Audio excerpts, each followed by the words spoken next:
Want to create background like that? I will show you how to do it in just 2 minutes.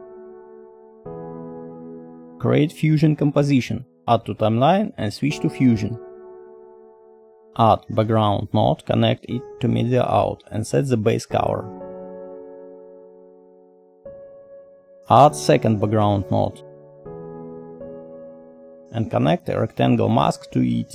Scale the rectangle to cover the entire frame. In the second background, go to Image and disable Auto Resolution. Set boost width and height to her maximum values. Return to rectangle, disable Solid and increase border width. Add Transform node. Set the edges parameter to Warp. By adjusting size parameter, you can create a grid. Add Crop node and disable Keep Centered. Add Ellipse node.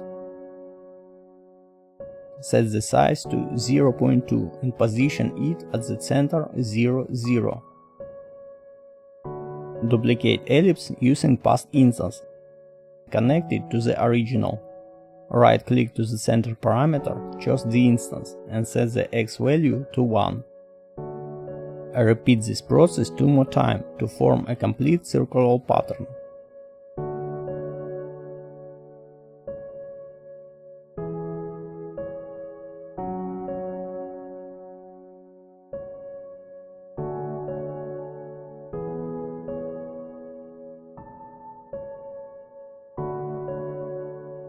Now can use the Transform node to control scale and position of the pattern.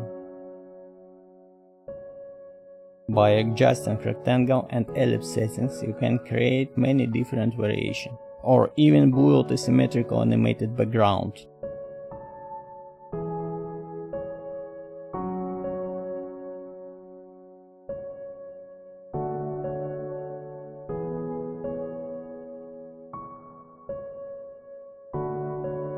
You can also enhance the result by adding Vignette node.